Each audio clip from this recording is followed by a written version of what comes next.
It's me here. I wanted to make a quick little video, kind of as a little tribute to Cliff Stamp. And I recently found out that he had passed away, and I wanted to do a little tribute to him because he taught me a lot about sharpening. And I also wanted to recognize two other great sharpeners here on YouTube, is Jeff Jetwell and Rough Rooster Knife Sharpening. Between those three guys, I was able to make a little bit of beer money in college and sharpen knives for friends and family, and yeah, it's really good stuff. Well, let's get into it. So this edge is super dull. Like, you see guys touch an edge like that, but you can see this thing is dull. See quite a bit of light reflecting on the flat of the blade, or the flat part of the apex. So first thing that Cliff Stamp taught me that I didn't realize is you need to relieve that stressed metal. So a lot of people who do their sharpening demos will rub it on a stone like this at the beginning of their video. And what that is doing is the part of the edge that bends back and forth and ends up giving you a blunt knife, that part gets removed. And that bending back and forth is the same effect as like a coat hanger or a paper clip that's bent back and forth. It damages the edge and makes it weaker. It fatigues the metal. I don't do my passes on the top. I do them on the side to avoid gouging. So now we have a very prominent flat spot. It was kind of prominent before, even more so now. So we're gonna get a little bit of oil on this stone. This is a soft Arkansas stone, and we're gonna get started.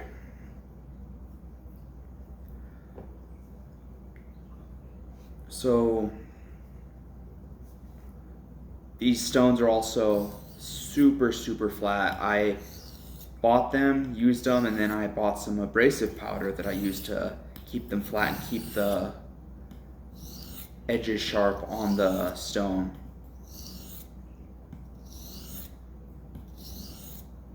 And what that does, it makes for a very fast cutting stone. And you can get quite a bit of feedback right away, especially while the edge is rough.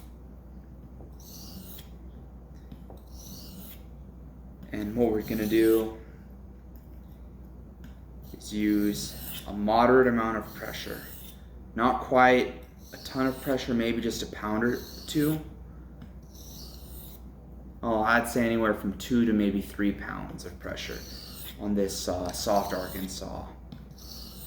So a little bit more than the weight of the knife.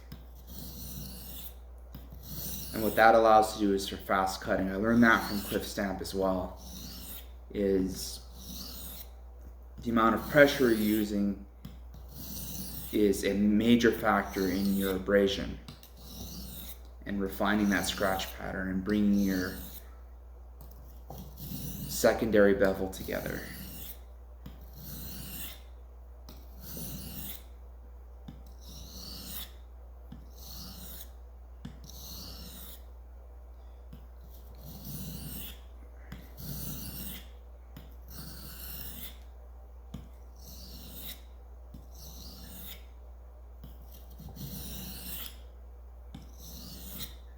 Alrighty, so already that's quite a bit better. I would not bounce this on my hand like I did a couple minutes ago. So we talked about flattening a stone. What that does is it gives you a known angle. So even though I might vary it a little bit uh, up and down, what I'm sure of is that this stone is flat. So I'm not having to compensate for a dished stone. Give it another minute or so at this grit.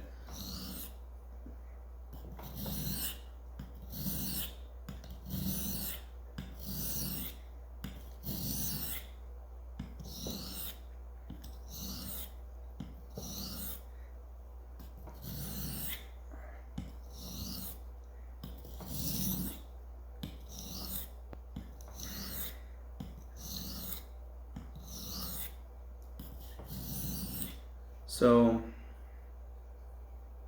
that is pretty good. Wipe off the oil. This is mineral oil. Lubrication facilitates cutting. I first heard this with Cliff Stamp, and a buddy of mine who is a machinist by trade gave me some pointers in my workshop that allowed me to cut harder metals than I normally would be able to, and it's due to lubrication. Reduces friction, reduces heat. So we can kind of see a little bit of the scratch pattern there being refined.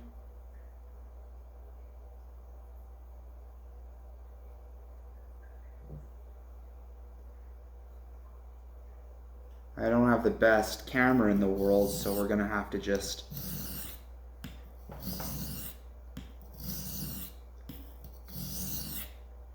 move forward.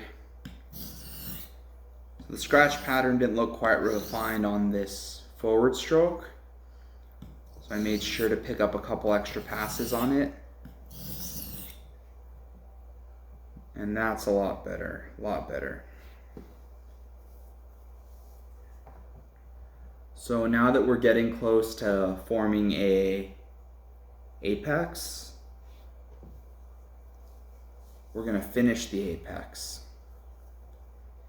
So what you wanna do is you wanna remove as much of the scratch pattern from the factory or the previous sharpening as you can. And then once you've gotten it all nice and uniform, which actually looks pretty good, you can go through to the next stone, the next grit up. And we're gonna move forward to our hard Arkansas next.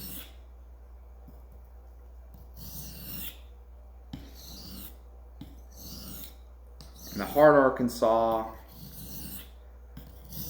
is noticeably smoother. This feels like almost like the bottom of a coffee mug, like where there's no glaze, the bottom lip there.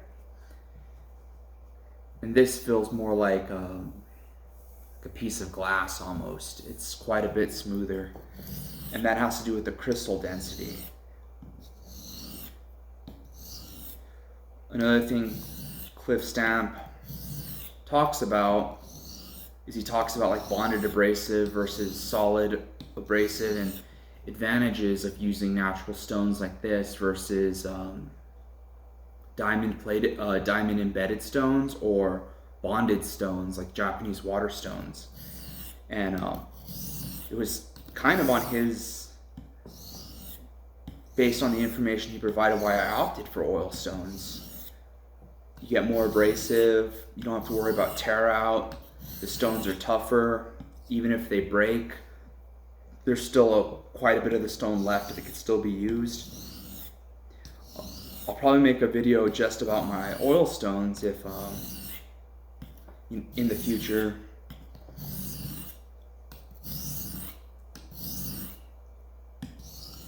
We'll just focus on the sharpening right now.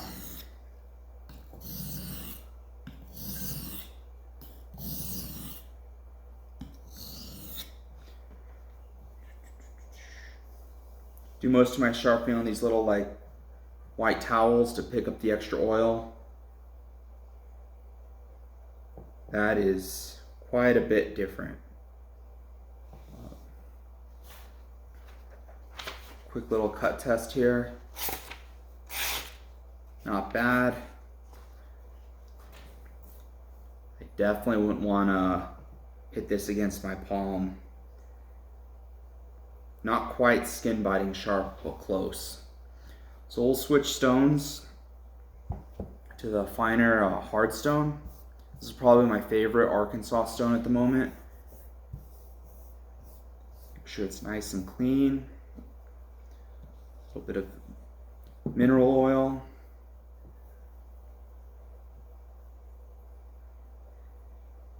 And what we're going to do is we're just going to work the same angle.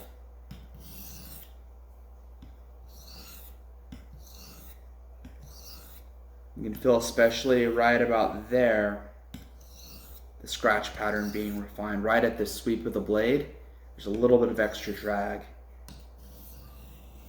I'm usually not quite as good at sharpening the tips as I am the rest of the knife, so if the scratch pattern's a little more visible there, still that would explain why I'm getting hung up on the stone. I always kind of sharpen it like a little bit of an angle, so being right-handed, I keep the stone kind of perpendicular to my right hand so I can get a consistent angle. What's kind of neat, and he does this in a few of his videos, is Cliff will hold a sharpening abrasive in one hand and sharpen, and again, one of the things he taught me is don't be afraid to buy a large stone if you're going to do a lot of sharpening. The reason he does that is so he could feel the feedback and how hard he's pushing. I kind of don't really do it that way. I've done it for larger knives, like knives that are really larger for swords. I've held the stone in one hand and the blade in the other. But for knives this size, or up to like a large chef's knife, I can usually get away with doing this.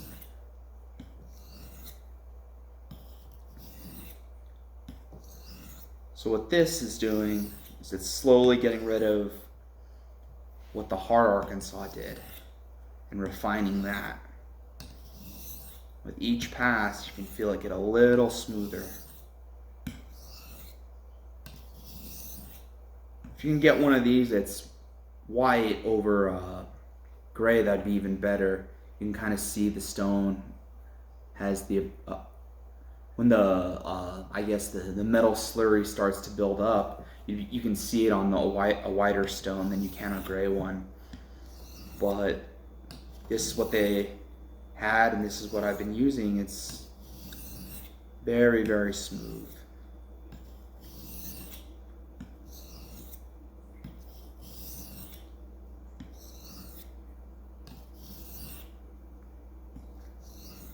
Another thing I really liked about Cliff's videos is he would take his time, and he would pretty much speak continuously for a 10-minute, 25-minute video, somewhere in that range. And I've watched several of them, so this is going to be kind of a longer format as kind of a nod to him. And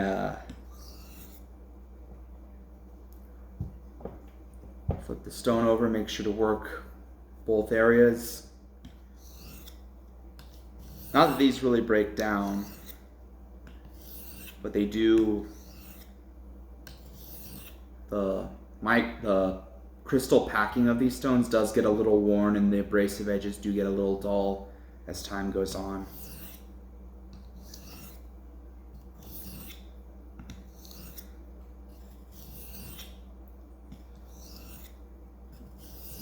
So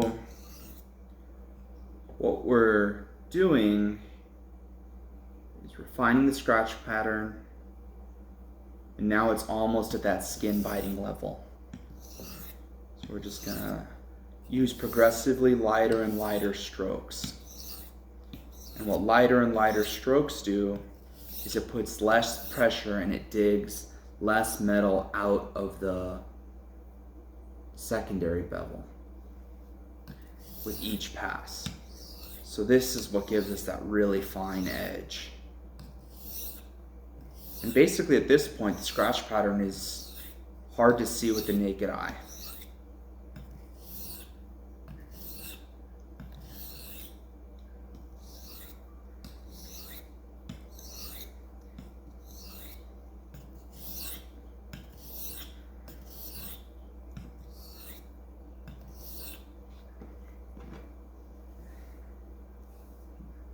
Let's see if we can get a little shot of that. You can see it's even catching the light better now.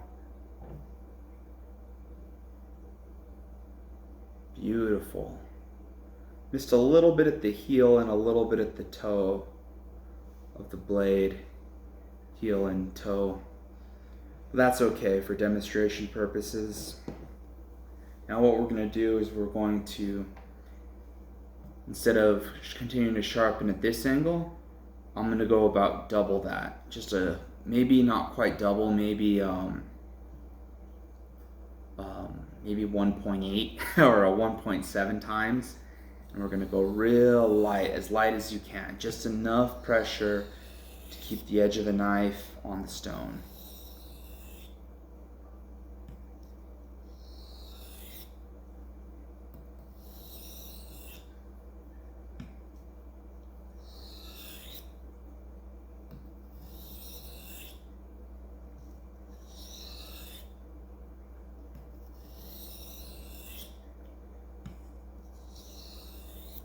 We want just a little bit of steel coming off. So let's see how I did. Pretty darn close. I can just barely catch light on the micro bevel. So when I say micro bevel, I mean the true micro bevel, to where it's hard to see with the naked eye. Now it's skin biting sharp.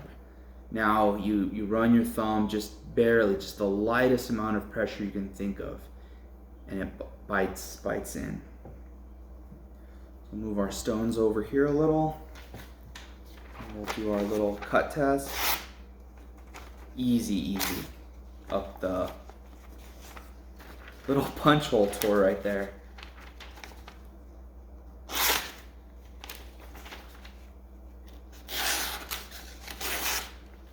So pretty good. Even if it's not the most impressive edge, I can still probably bring a little bit more out of it if I tried with a couple of other tricks. This is just talking about what Cliff Stamp does in his videos.